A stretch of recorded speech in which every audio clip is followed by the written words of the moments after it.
Introduce yourselves and take it away. Hi, good morning everyone. So our presentation is on less stressful class sign-ups. I'm Will. I'm Maryclare. I'm Lauren. I'm Jack, and we're all sophomores here at Elon University. So our agenda for today, what we're going to be discussing is how the current system is not efficient, as probably most of you guys aren't understanding of that, student opinions and public research, our recommendation of why our new system should be implemented, discuss with our audience, and plan of action. Okay, so how many times have you made multiple schedules and you go to register and your screen looks like this? You have 0 out of 24 slots. So we think that this system is inefficient because there's full and overbooked classes and they don't meet student needs, and then this leads to complaints and being issued. And the only exception to override these classes is for seniors who need to graduate. They need to go out of their way to override the scheduling. And then this also adds stress to teachers who only have classrooms for 30 people. And then there's 6 extra spots, so they also are stressed about this. We also think that credits cause conflicts between majors, so transfer students who are coming in with not enough credits and students without AP credits don't have prioritized picking times. So this is also inefficient because they have later picking times and can't get the classes that they want. Right, so what we've discovered is that Moodle works really well with browsers such as Chrome, but OnTrack doesn't. And you use OnTrack for class registration, and I'm sure we're all aware how annoying it is when you're trying to register for classes and you get that popping up on your screen telling you you're out of cookies, which is just so annoying, adds more stress to everyone. And it makes registration as a whole way more difficult, way more stressful, especially if you're already sat in a class trying to deal with it and you're in finals. It just adds more stress to students. Right, so we then did some research. We sent out some surveys and asked people if they were satisfied with class registrations as they are now, and if they would change them if they could. What we found out was 88.57% of people said that they were not satisfied with class registrations where they are now and they find them stressful, and 94.29% of people said that they would change class registrations as they are, because I think that they see the flaws in the system and they want them to be changed. So our recommendation, we want to make class sign-ups more efficient and less stressful for everyone involved. We want to create an entirely new registration system, and we want with more time slots prioritised for majors and minors, so those people who need credits and need courses in order to graduate on time and do their thing, have the ability to do that without undue stress. So for why we should do this. Number one is the reduction of complaints that go to the IT department. If your system is inefficient and you get multiple calls from people, I can't sign up, my cookies are down, my browser won't work, and that IT department is not efficient in getting what work they need to get done, you aren't getting what you need to get done, and the system in itself, things aren't working correctly. So that's the number one reason we want to do it. It'll save a lot of hassle from both sides. Promote student satisfaction. Students should be prioritized here. Spending good money, and you should be able to be satisfied at the school you're going to, and being able to pick your classes and feel comfortable with them and being not as stressed out while you do that is a very important piece. Registration becomes fair for all. The equal opportunity to get what classes you need to graduate on time, your major, your minor, any extracurriculars you got to do. Anything you want to get in there, you should be able to get done, so that's why I feel like that's another priority. And faculty satisfaction. In talking to multiple faculty, your class signups can be during their class time, and if you're trying to register for a class and during their class time, you aren't paying attention, it's a waste of time for them to teach, you aren't learning anything, you are not getting the full amount of money you paid for that class, and it's distracting for everyone involved. So our identified audience, the first people we're going to go to is Pat Donahue, the Assistant CIO and Director of Campus Technology Support, John Dooley, the Vice President of Student Life, Joe Davis, the Assistant Director of Technology Design and Integration, Melissa Holmes, the Assistant Registrar/Technology, and Reeve Kahn, the Director of Information Systems and Technology. So our plan of action is we're going to go to the IT department to implement this new system, try to get them on board, and one of the things we're going to do to try to make it go more efficiently with the school, computer science department could make a senior year project for students who also feel like this isn't an efficient system, for their capstones to be to work on this and make an efficient system out of it and try to get the most out of their senior year, as well as making an impact in the community.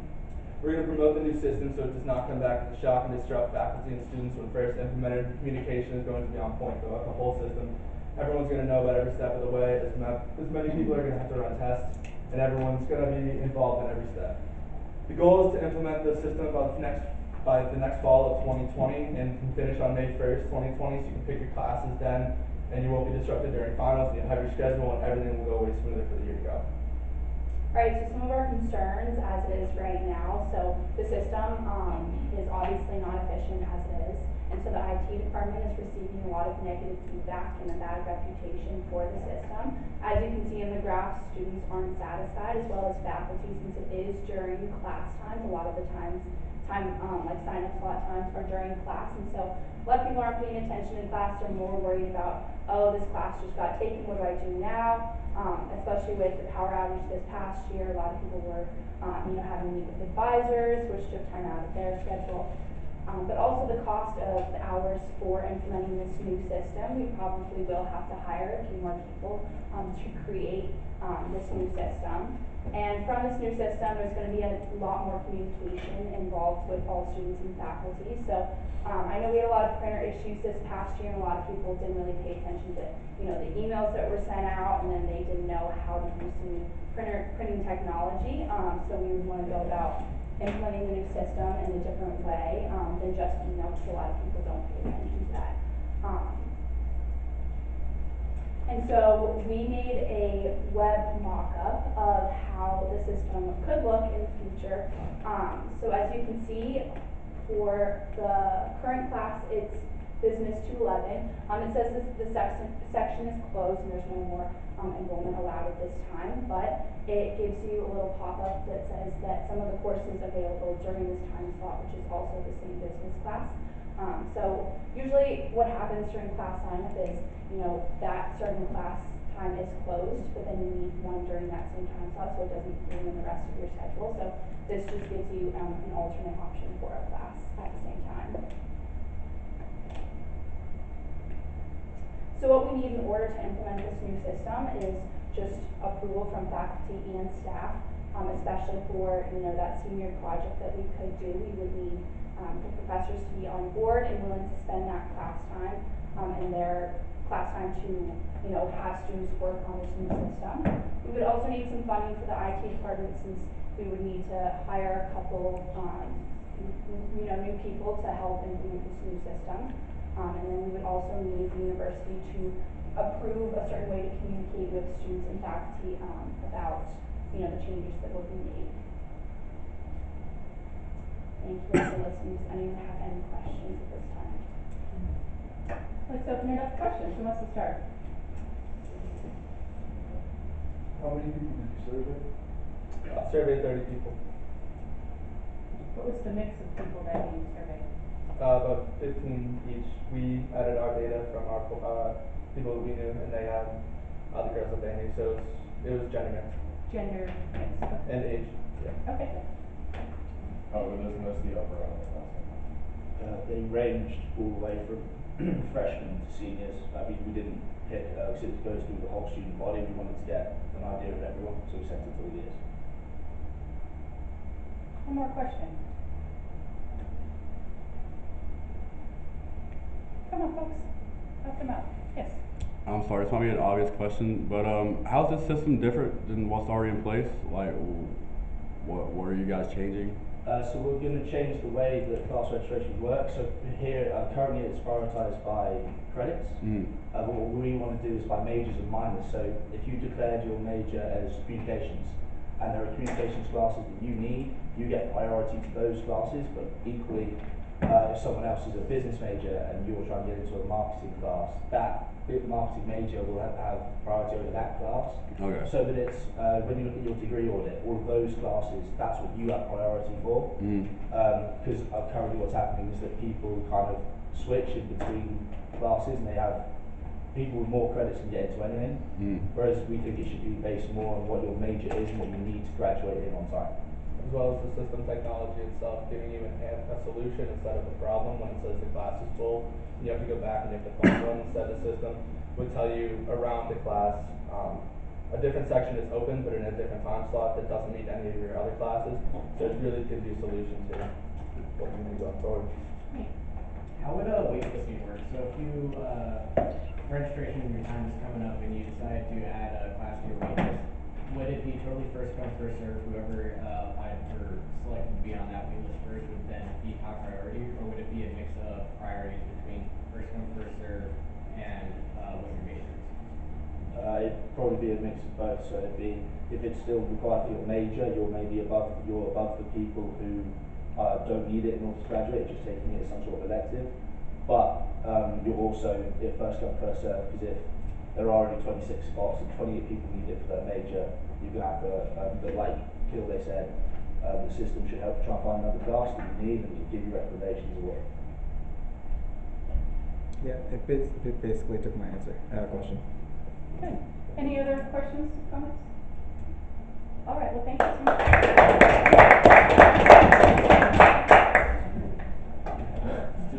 Yeah, there's the forms back there. Chance, if you pass those forms down, if they didn't go back there already. Awesome. So I'll come around and get your feedback forms.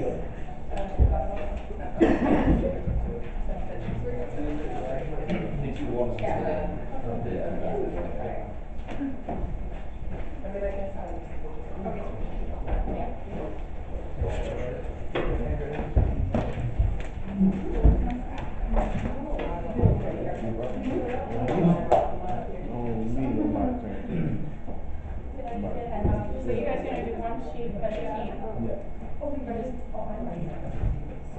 Did I get your forms back? Yes, I gave it to him. I think I do one of those forms. Yeah, I got you.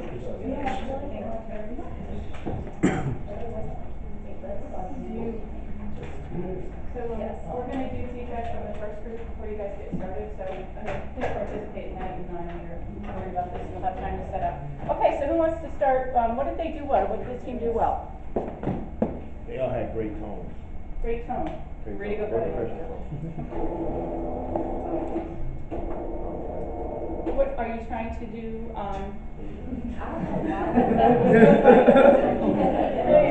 It's fine. Okay, sorry. Got it. Okay. So, why don't we start with you guys, since I know you're itching to get started with this, but what did they do well, the presentation you saw? You guys had a very professional tone, and I like Will, when you were getting ready to speak, you stepped up and made eye contact with like the audience. They also did read off the slide, they knew exactly what they were talking about, and everyone was well versed in the entire presentation, not just specific areas. Yeah, it looked like you had rehearsed it, did you? Yeah, so it really shows, it really comes through, your audience appreciates it. What other things did they do well? I think you had a lot of good graphics, you had the pie charts and screenshots of actual registrations, we all know what you were talking about, so that was good. Thought the survey was a nice touch. Couldn't see the survey size, that font could have been a little bit better with the 30 that you interviewed. And it would have been good to say a good mix, of classes, just to give some assurance. What, our team over here, what things did they do well? You didn't ramble about a lot of unnecessary information, so everything you said was pretty relevant to the topic. It was really concise, there was a lot of information in there. And even in a short presentation with 4 presenters, it didn't go on forever and ever. It was really concise, so I appreciated that. Anything that they could have done differently?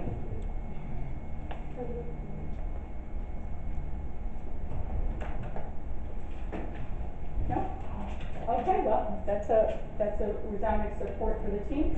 So we will, let me stop this and reboot.